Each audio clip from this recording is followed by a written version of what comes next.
Olá, eu sou o Felipe Cambruzzi, especialista em comportamento animal, e hoje falaremos um pouco sobre os passeios, a importância dos passeios para o cãozinho, os equipamentos que a gente vai utilizar com ele nos passeios, os erros mais comuns, os problemas comportamentais envolvidos durante o passeio, ok? Em primeiro lugar, a gente tem que entender o cão.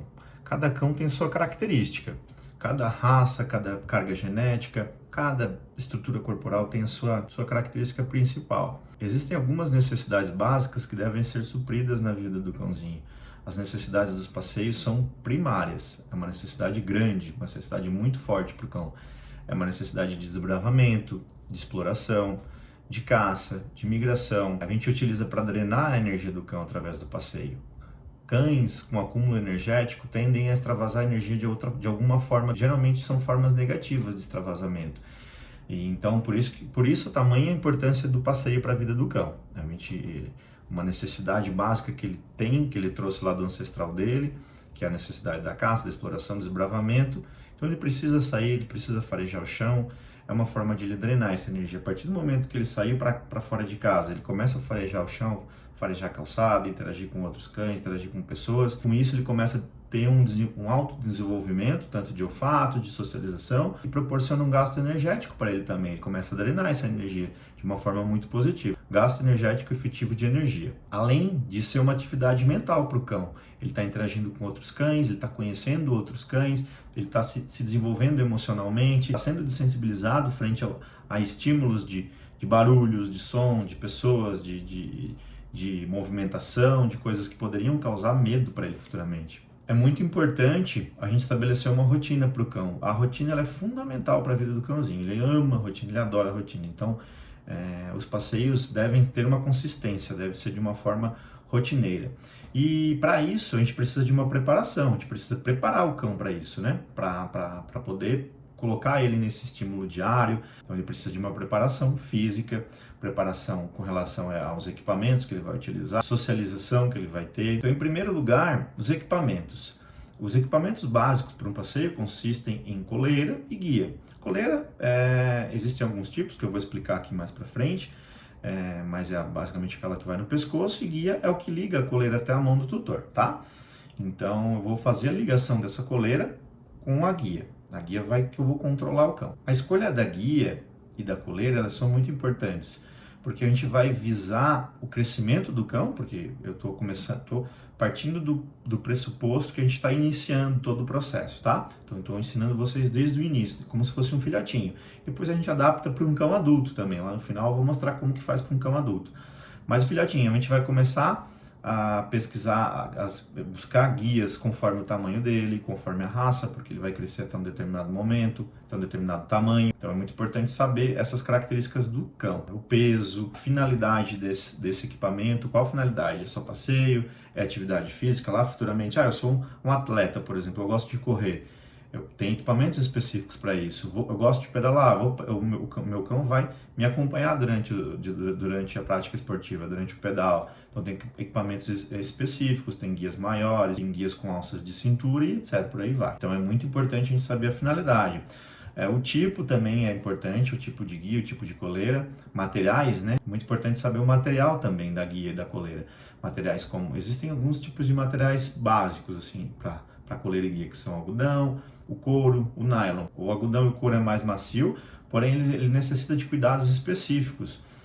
Por exemplo, na hora de guardar ele, né? Ele tem uma vida útil menor, se você não cuidar. O couro ele pode desidratar, ele pode secar. O algodão ele demora mais para secar, então cães que gostam de se banhar, de entrar em lagos e etc., vai molhar essa guia, então ela vai ter uma vida útil menor. Então exigem cuidados específicos a guia de algodão e a guia de couro. Tem a de nylon. A de nylon ela é mais resistente e seca mais rápido. Então a maioria das coleiras que eu indico são de nylon, por ter essa vida útil maior, uma praticidade maior e etc. Além de ser confortável para o cão também. Quais são os tipos de coleiras que existem hoje? Existe a coleira de pescoço, a Gentle Leader, que é mais conhecida como cabresto, o peitoral. Eu vou falar as características de cada um. Dica do mestre. Coleira de pescoço. Eu sempre indico ter uma coleirinha básica para o seu cãozinho para que fique 24 horas. Uma coleirinha leve, bem sutil, bem fininha, para evitar fugas dos animais, evitar acidentes. É uma prevenção que a gente vai ter.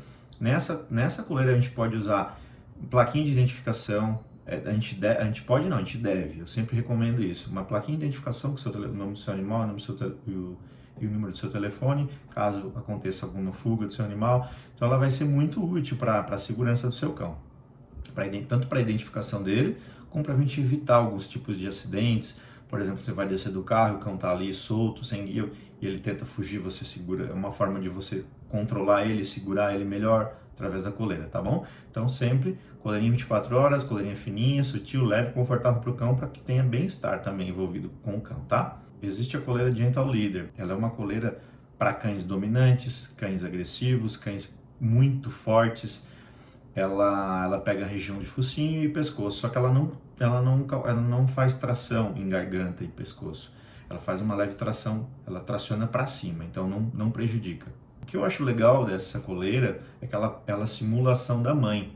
A mãe, quando ela vai ensinar o filhote bons modos, como se comportar, ela utiliza de pressões no focinho do cãozinho, ela fecha automaticamente a boca do cãozinho e faz trações no pescoço também. Ela pega por aqui e puxa. E a Gentle Leader ela faz exatamente isso, ela tem uma ação simulada, que é o que a mãe faz com o filhote.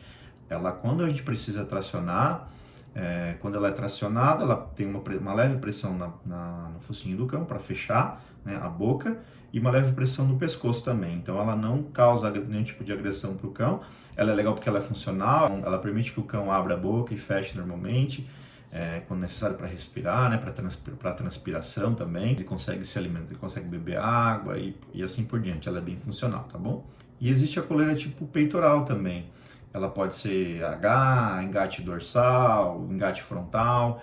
Eu recomendo sempre, costumo recomendar, na maioria dos casos eu recomendo a engate frontal, que é engate no peito, a Easy Walk, a gente fala, né, Easy Walk. Esse tipo de coleira é legal porque ele não causa nenhum tipo de pressão em pescoço e garganta, então ela tira o equilíbrio do cão. O engate vai ser aqui na alça da frente, e é por meio do desequilíbrio do cão que a gente vai ter o controle da situação. Isso serve para cães que puxam muito, cães fortes e etc, cães grandes, tá?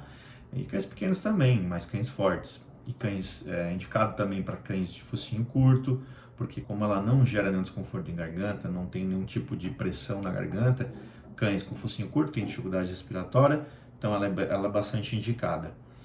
Como ela tem um engate frontal, ela vai tirar o equilíbrio do cão. O cão vai puxar, vai se desequilibrar, vai mudar o centro de gravidade do cão. Ela foi desenvolvida por especialistas em comportamento. Quando o cão ele puxar, ele vai ser tracionado pela guia, porque ela vai estar presa na mão do tutor, ele vai perder o equilíbrio. A maioria dos cães eles têm medo de cair. Eles não vão cair, mas eles têm medo. Tem medo de prosseguir, porque vai tirar o equilíbrio. Eles não têm medo, eles têm medo de cair. Então vai diminuir as puxadas. Existe também o enforcador, tipo nylon. Eu gosto, se for para utilizar, uso o nylon, que é mais macio. Se for para utilizar, uso o nylon ajustável, tá? Eu não gosto de indicar o enforcador como coleira para cães que puxam. Na verdade, não deve ser utilizada, porque ela vai gerar muito desconforto para o cão. Ela tem que ser. Eu utilizo o enforcador como coadjuvante no processo de segurança. Por exemplo, eu utilizo a associação de peitoral com enforcador. Caso escape vai ter o enforcador para mim segurar o cão. Na hora que eu estiver passeando com o cão, eu engato no peitoral e vou engatar no enforcador. O enforcador ele não vai ter nenhum tipo de pressão, ele só vai fazer pressão no peitoral. Então o enforcador ele só vai funcionar, ele só vai esticar caso escape o peitoral. Então eu utilizo ele como uma forma de segurança, uma segunda opção para a segurança do cão, para que o cão não escape. Isso para cães que puxam muito, etc. Cães muito fortes, né, que a gente não tem controle do que a gente está ensinando ainda. Já as guias, eu gosto sempre de utilizar a guia de algodão, porque ela é mais macia. Exige um cuidado mais específico com relação à lavagem, à secagem. Ela demora um pouco mais para secar, mas ela comparado com o couro, ela exige um pouco menos de cuidado, porque não precisa hidratar. E com relação ao nylon também, ela dura um pouco menos, um pouco mais difícil porque ela seca mais devagar do que o nylon, só que o nylon ele vai machucar a mão, principalmente cães fortes. Então o algodão ele é fundamental porque vai causar conforto para o tutor também, né? Além de causar conforto para o cão, causa conforto para quem está guiando o cão também, para quem está conduzindo o cão na rua. É legal que essa guia ela não tenha nenhum tipo de amortecedor, nenhum tipo de mola. Isso vai atrapalhar o processo de aprendizagem do cão, não pode ter esse tipo de amortecedor. Eu não gosto daquelas guias retráteis também, tá? que dão possibilidades de o cão puxar e conseguir aquilo que ele quer. Isso é um reforço positivo de um comportamento negativo, que é puxar. Mais para frente eu explico sobre isso. Existem guias para 2 cães, para passeio em conjunto, né, com os 2 cães. Existem guias unificadas. A guia unificada ela é legal porque ela é prática. A gente vai usar em manejo rápido, manejo de levar o cão para o pet shop, para o banho, né? Passeio rápido, cães que não puxam muito, pode usar tranquilamente. Como ela é unificada, ela envolve guia em conjunto com coleira. É uma coleira tipo enforcador na ponta. Então ela é bem prática. Eu gosto de usar em filhotes também, que não puxam muito, para indicar o local do xixi e cocô. A gente, no ensinamento, um dos protocolos para ensinar xixi e cocô é levar o cão até esse local onde a gente quer que ele faça e esperar por ali por alguns segundos, por alguns minutos, ficar com ele por ali. Então a gente pode utilizar a guia unificada nesse momento para ficar com o cãozinho ali e ficar entretendo ele naquele espaço. Então ela é bem legal nesse aspecto. Os tamanhos eles são variáveis, mas eu costumo indicar vai depender também do tamanho da pessoa, né? Tamanho do cão, tamanho da pessoa, a finalidade, mas eu costumo indicar que elas sejam entre 1,5 m e 1,80 m. Vai depender da altura da pessoa. Se a pessoa for mais alta, ela tem que ser um pouquinho mais comprida. Eu gosto de indicar também guias com alça de segurança. A gente coloca a alça de segurança numa mão, com a outra mão a gente conduz o cão e tem que ter uma folga nessa guia. Não pode ficar sempre esticado. O cão ele tem que estar do nosso lado e tem que ter uma folga para a gente poder ter mobilidade, de se movimentar e o cão também de se movimentar de uma forma bem tranquila, ok? O fecho que eu gosto e eu indico é o fecho tipo mosquetão deslizante, tá? Ele é o mais seguro para mim que tem hoje no mercado. O fecho de pressão, esse que aperta, esse que vocês estão vendo aqui no vídeo, o fecho de pressão ele é perigoso porque numa rotação a alça ela pode rotacionar, numa rotação ela mesma vai fazer a abertura, porque ela mesma vai autopressionar e vai abrir esse fecho. O mosquetão deslizante não tem como isso acontecer, então ele é mais seguro, ok? Outro equipamento muito importante é a focinheira. Ela vai promover a segurança do cão, a segurança das pessoas que estão passeando, a segurança das outras pessoas, dos outros cães e a própria segurança e a segurança do próprio cão também. Por quê? Ela vai inibir, ela vai desencorajar o cão a ser reativo, por exemplo, né? Cães muito reativos, eles querem reagir a todos os tipos de cães, e eles não, mesmo sem conhecer os cães que estão passeando na rua. E às vezes pode ter um cão solto, um cão de rua, e ele querer reagir para esse cão e causar um acidente, causar uma briga. Isso pode ser fatal, né? Ele não tem essa noção de... existem alguns cães os cães que não foram muito bem socializados, eles não têm muito a noção de perigo, por exemplo, assim, de um cão de ter o potencial destrutivo, né, que ele tem, um cão maior, um cão grande, um cão forte e um cão pequeno, por exemplo. O cão pequeno ele pode ser reativo para um cão grandão, ele não tem noção da força que o cão grandão tem. E se o reativo ele estiver de focinheira, ele vai desinibir um pouco esse tipo de comportamento, vai desencorajar ele um pouco, então serve para a segurança dele também. Tem que ser sempre um modelo confortável. Tem um modelo muito legal que é importado, que é da Baskerville. Ela é de borracha, ela é bem funcional, ela é muito legal esse tipo de focinheira, porque ela também foi desenvolvida por especialistas, então ela é pensada no bem-estar do cão. Ela é macia, ela é maleável, ela não machuca o cão, ela é bem levinha, ela é funcional porque permite a respiração, a troca de calor que o cão faz através da boca, permite que ele beba água, que ele coma, que ele faça tudo normalmente, ele só não consegue morder, ele só não consegue agredir, morder. A desensibilização e a sociabilização, elas fazem parte desse processo todo de preparação. O que é uma desensibilização? Sensibilização é a gente colocar o indivíduo ou o cão, né, frente ao estímulo que causa medo, que causa desconforto, mas dentro de um limiar de segurança, de um limiar de bem-estar, que não esteja causando medo e nem pânico no cão. Com isso a gente desensibiliza. Nessa hora que a gente coloca ele frente a esse estímulo que poderia causar medo ou que causa um pouquinho de medo, a gente coloca um limiar bem baixinho, por exemplo, um barulho. Se é o barulho que está causando medo, a gente coloca o barulho no volume mínimo, que ele quase nem perceba. E nesse momento a gente associa com algo positivo, a gente faz com que ele perceba que esse estímulo é algo bom, é algo que não vai causar nenhum mal a ele. Ele pensa, na cabecinha dele, ele já criou um medo, já criou um trauma daquilo. Então, a gente tem que mostrar para ele que aquilo é algo bom, não é algo que vai causar muito medo, não vai causar nenhum mal para ele. A sociabilização também é muito importante, porque é onde a gente vai apresentar o mundo para o cão. A gente vai apresentar todos os estímulos lá da rua, características das pessoas, objetos diferentes, cores diferentes, sons diferentes. É legal que a gente faça tudo isso dentro de casa, que a gente inicie o processo, tanto o processo de sensibilização quanto o processo de sociabilização dentro de casa, com muita paciência, aos poucos, é gradativo isso, a gente vai mostrando as coisas para o cão, os sons, as cores, as características, e assim por diante. Isso serve para evitar estresse do cão, serve para prevenir acidentes. Se a gente não, como a rua é um ambiente que a gente não tem controle, se a gente colocar o cão já sem conhecer, sem ele saber o que ele vai encontrar lá na rua, e a gente também não conhecendo o que o cão vai, qual o comportamento que o cão vai desenvolver lá na rua, a gente pode causar um acidente. A gente pode colocar o cão lá na rua e ele se assustar muito e a gente não conseguir segurar ele ou ele escapar e poder causar um acidente, pode ser atropelado e etc. Pode causar um trauma severo para o cão, um trauma físico e um trauma psicológico. E vocês imaginem, né? Um trauma físico, a gente tem uma cura relativamente rápida, né? Uma fratura, por exemplo, 1 mês, 2 meses, 3 meses de recuperação.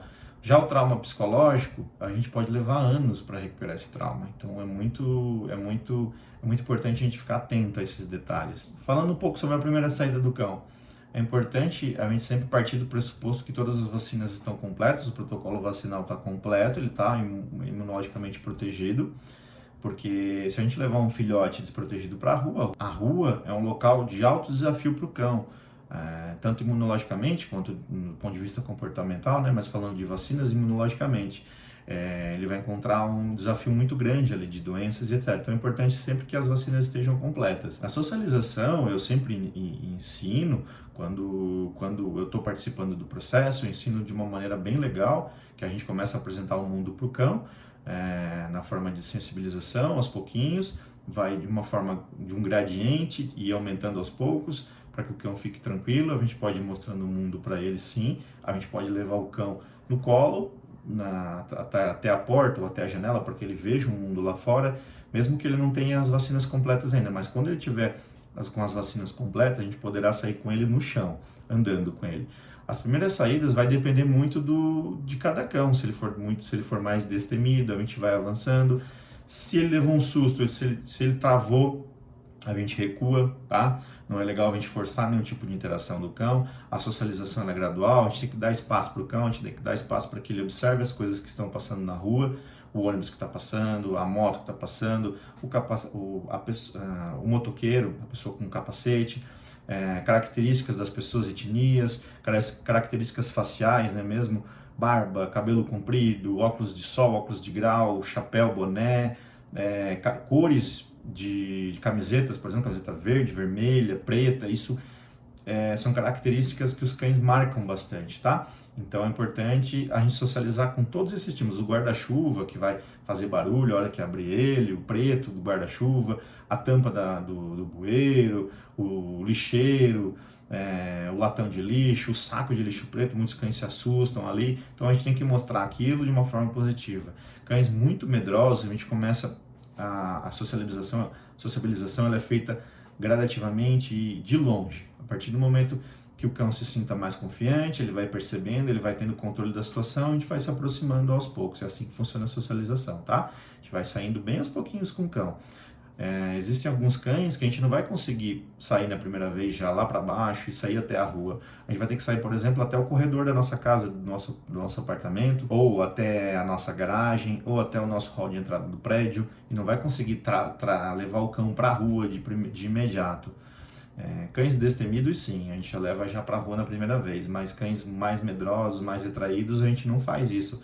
A gente não força nenhum tipo de interação. Tem que sempre perceber o estado emocional do cão naquele momento. Se ele estiver com muito medo, rabinho entre as pernas, orelha caída, a gente tem que prestar atenção nesses movimentos do cão e dar espaço para que ele entenda, sair em horários mais tranquilos, isso é importante também, tá? Para que ele se sinta seguro, ele comece a controlar o ambiente, comece a perceber o que está passando naquele ambiente, quais as pessoas que estão passando ali, os carros que ele nunca viu. A gente tem que pensar o seguinte: a gente está apresentando o mundo para o cão, ele nunca teve contato com aquilo, ele nunca viu um ônibus grandão, ele nunca viu uma moto barulhenta, ele nunca viu um carro, ele nunca viu um caminhão, ele nunca viu aquela pessoa diferente, ele nunca viu aquelas cores, aqueles barulhos e etc, tá? Então é tudo pela primeira vez, ele tem que entender que aquilo é algo bom, a gente tem que associar aquilo com algo positivo, não negativo. Se a gente associar passeio com algo negativo, com susto, com medo, ele não vai querer mais sair para a rua, ele vai querer ficar dentro de casa, ok? Quais são os erros mais comuns nos passeios, né? É o reforçar o comportamento negativo, né? Por exemplo, o cão late, rosna e vai ganhar nossa atenção, vai ganhar nosso carinho, a gente vai olhar para ele, vai dar atenção, ele percebe, opa, que bom isso, que é legal, vou fazer sempre isso para ganhar a atenção dele ou o carinho.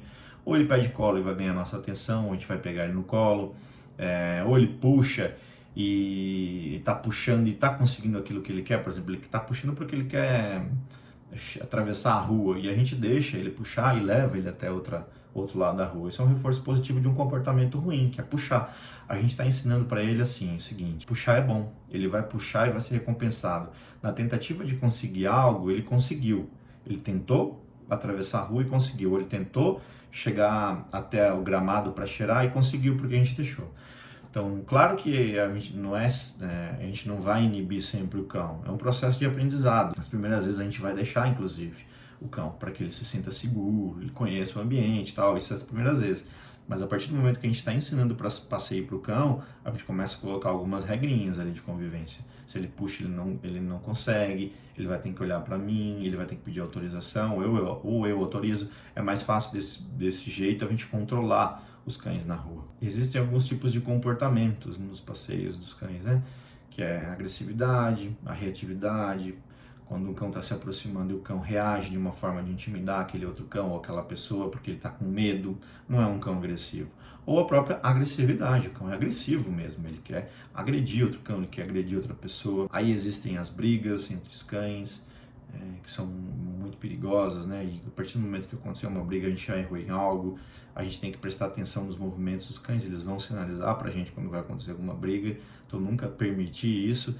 Se acontecer uma briga, a gente tem que separar, obviamente, cuidar sempre com a transferência de agressividade, com a transferência na hora que a gente for separar, como por exemplo com a mão, a gente pode levar uma mordida, porque ele transfere, não é porque ele quer morder a pessoa ou porque ele quer morder o seu tutor, e a pessoa fica com raiva naturalmente. Muitos me falam, Felipe, ele me mordeu, eu estava separando, ele me mordeu, ele ficou com raiva de mim. Não, ele transferiu a agressividade dele que estava sendo transferida para aquele cão, que estava sendo direcionada para aquele cão e direcionou para sua mão.